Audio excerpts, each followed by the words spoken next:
Kan saya ngambilin sida pau ini hep. Ya Alhamdulillah. Ada telur ini. Saya nggak tahu telur apa tapi ini di daun ini. Mana ada telur di sana? Ada. Masa kalian berdua nggak tahu sih, itu mah telur kupu-kupu. Ini materi kita kemarin di sekolah, yang metamorfosis sempurna itu loh. Hah? Oh, Masa ke? lupa Kok dia. kalian bisa lupa sih? Yuk kita belajar bareng-bareng lagi. Assalamualaikum warahmatullahi wabarakatuh. Pada pertemuan kali ini, kami dari kelompok C akan menjelaskan mengenai pertumbuhan dan perkembangan pada hewan. Di sini ada gimana dari? Saya Muhammad Restu Andika Nugraha. Saya Hasyanur Fidayanti. Saya Bayi Ataya Zahra. Saya Siti Nabila Kristina. Saya Dia Amira Ramadhani. Saya Gina Ufarahman. Saya Hayam Sarifah Zahra. Batasino nama Ewa Excel Dewardian Pratama. Dan dua orang teman kami yaitu Hudatullah dan juga M. Iqbal. Baiklah, apa kabar hari ini? Alhamdulillah, I love biologi. Biologi selalu di hati.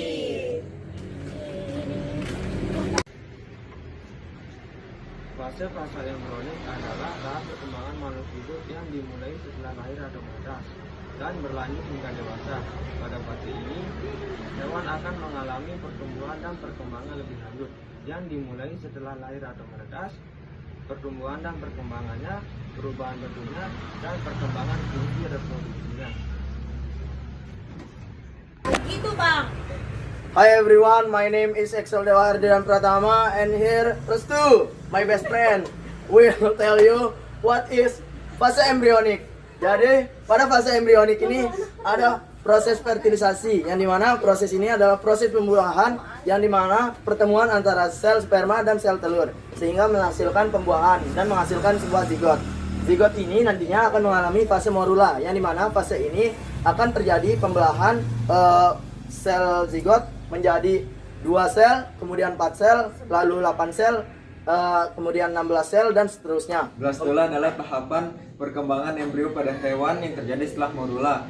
Secara sederhana, blastula berisi cairan yang bernama blastosol dan dinding sel yang bernama blastodem. Kemudian ada fase gastrula. Fase gastrula adalah fase yang dimana zigot mengalami reorganisasi yang menghasilkan 3 lapisan, yakni lapisan ektoderm, lapisan paling luar, kemudian mesoderm, lapisan di tengah, kemudian endoderm, lapisan paling dalam. Nah, kemudian ada morfogenesis, yaitu proses pembentukan bentuk tubuh yang melibatkan pertumbuhan dan pergerakan dan pengaturan sel, jaringan, dan organ selama fase embrionik. Kemudian ada organogenesis, yaitu proses pembentukan proses bertumbuhnya organ-organ pada makhluk hidup seperti 3 lapisan dari gastrula, yaitu berkembangnya ektoderm menjadi kulit, saraf, rambut, dan indera. Kemudian ada mesoderm, yaitu berkembang menjadi alat-alat reproduksi, alat-alat peredaran darah, dan alat-alat ekskresi. Kemudian ada endoderm berkembang menjadi alat-alat pencernaan dan alat-alat pernafasan. Sekian fase. Hai, arigato gozaimasu. Thank you for watching my video and my friend video. Next akan dilanjutkan oleh my friend video order friend. Yuk kita nyanyi bareng-bareng. Yuk! 1, 2, 3. Pertumbuhan perkembangan hewan ada 2. Ada fase embrionik, yang pertama fertilisasi, dilanjutkan dengan zigot, lalu jadi morula. Selanjutnya ada blastula, melengkunglah gastrula, lalu terbentuk jaringan morfogenesis, jadi organogenesis. Itulah proses embrionik yang ada pada hewan. Yuk kita ingat sama-sama. Halo teman-teman, pada materi ini kami akan membahas tentang pertumbuhan dan perkembangan pada hewan. Pertumbuhan dan perkembangan pada hewan dibagi menjadi 2 fase, yaitu fase embrionik dan fase pasca embrionik. Fase pasca embrionik merupakan pertumbuhan dan perkembangan pada hewan yang dimulai dari setelah masa embrio, yaitu sejak dia lahir atau menetas hingga dewasa. Nah, di fase pasca embrionik ini dibagi menjadi 3, yaitu ada metamorfosis, metagenesis, dan regenerasi. Yang pertama yaitu adalah metamorfosis. Metamorfosis dibagi menjadi 2 bagian lagi, yaitu metamorfosis sempurna dan metamorfosis tidak sempurna.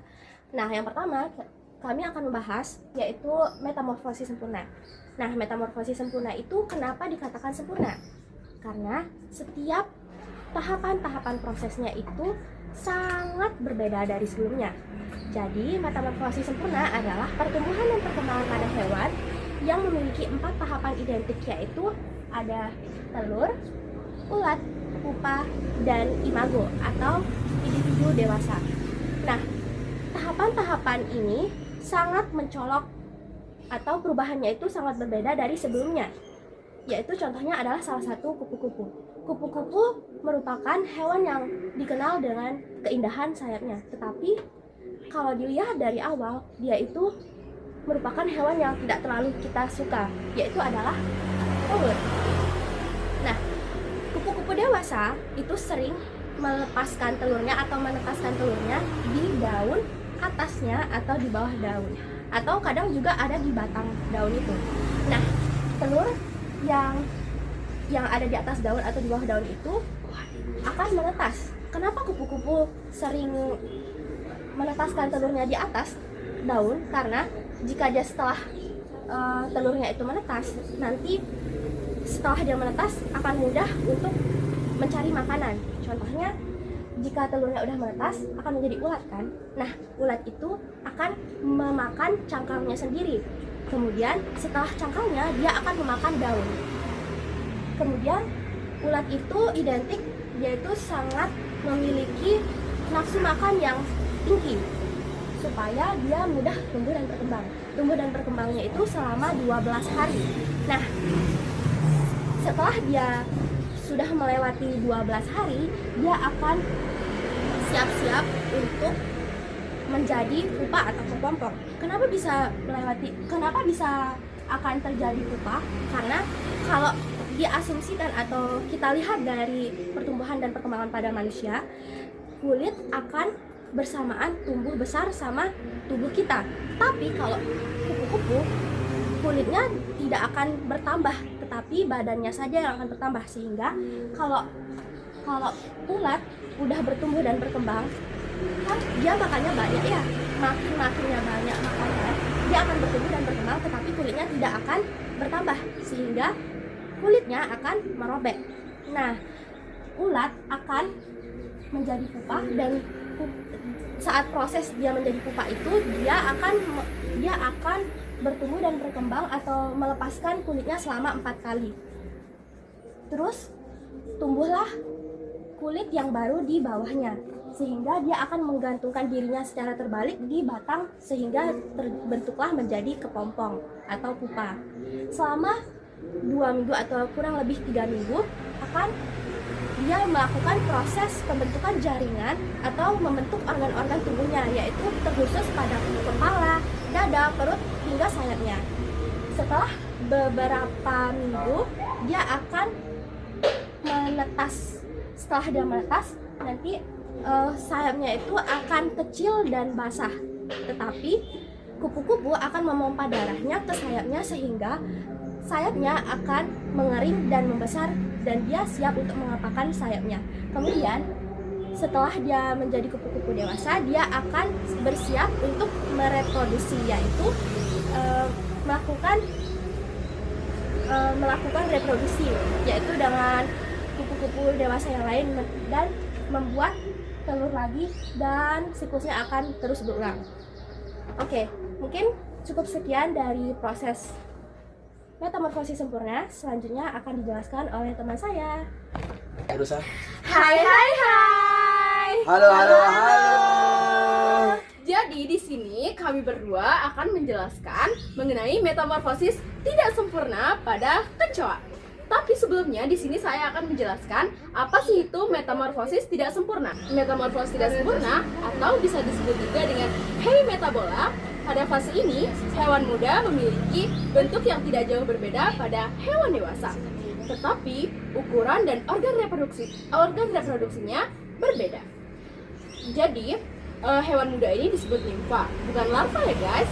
Di sini metamorfosis tidak sempurna, yaitu kecoa, akan dijelaskan pada Gina, teman saya. Nah, jadi pertama-tama itu prosesnya dimulai dari telur nih. Nah, telur dihasilkan oleh kecoa betina.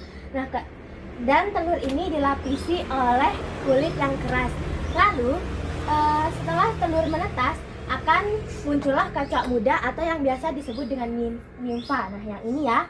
Nah, terus sebelum menjadi kecoa dewasa, kecoa muda akan berganti kulit sekitar 5-10 kali baru menjadi kecoa dewasa. Nah, kecoa muda juga belum memiliki sayap. Lalu setelah berganti kulit, kecoa muda akan menjadi kecoa dewasa dan akan memiliki sayap. Terlebih lagi jika itu kecoa jantan, dan kecoa jantan akan memiliki sayap yang lebih besar daripada tubuhnya. Nah, itu penjelasan dari metamorfosis tidak sempurna. Sekian, terima kasih guys. Assalamualaikum warahmatullahi wabarakatuh. Hai, jadi kita akan menjelaskan tentang metagenesis. Jadi, teman-teman semua udah tahu belum apa itu metagenesis? Jadi, metagenesis adalah proses pergiliran reproduksi antara seksual dan aseksual. Jadi, contohnya itu ada tumbuhan lumut dan obelia dewasa. Lanjut. Jadi di sini salah satu contohnya itu adalah siklus pada obelia. Jadi yang pertama itu dimulai dari obelia dewasa yang melakukan reproduksi secara vegetatif atau aseksual, yang akan melepas evira. Lalu evira akan berkembang dan menjadi medusa dewasa. Lalu medusa dewasa akan menghasilkan sel sperma dan sel telur. Lalu akan melakukan reproduksi secara generatif atau seksual. Lalu akan berkembang menjadi zigot, dan zigot akan berkembang dan bertumbuh menjadi plumula, lalu berkembang menjadi polip muda. Polip muda inilah yang akan bertumbuh dan berkembang menjadi obelia dewasa, dan siklus ini akan terus berulang. Jadi itu aja guys, lanjut di teman kita yang selanjutnya. Baiklah, yang terakhir kita akan masuk ke dalam tahap fase embrionik yang ketiga, yaitu regenerasi. Regenerasi adalah tahapan fase embrionik di mana hewan dapat memperbaiki sel atau organ tubuhnya rusak. Apabila sel memiliki tingkat regenerasi yang rendah, maka ia hanya akan dapat memperbaiki sel-sel yang rusak. Sedangkan pada hewan yang memiliki regenerasi tingkat tinggi, maka mereka dapat memperbaiki organ tubuhnya rusak. Contohnya yaitu pada cacing planaria. Di sini pada cacing planaria, teman-teman dapat mencoba untuk melakukan eksperimen, misalnya untuk memotong bagian tubuh cacing planaria dewasa. Kemudian pada setiap bagian tubuh cacing planaria dewasa, fragmen-fragmennya akan tumbuh menjadi anakan cacing planaria. Mengapa tersebut dapat terjadi? Karena pada setiap bagian tubuh dari cacing planaria memiliki neoblas, yang dimana neoblas tersebut dapat digunakan atau dimanfaatkan oleh cacing planaria untuk membentuk bagian tubuh atau organ-organ tubuh yang baru, sehingga nantinya hal tersebut dapat membantu cacing planaria untuk memperbanyak diri, dan hal tersebut dapat berulang-ulang terus selama ia masih memiliki neoblas dalam tubuh. Selanjutnya, sekian lagu kedua.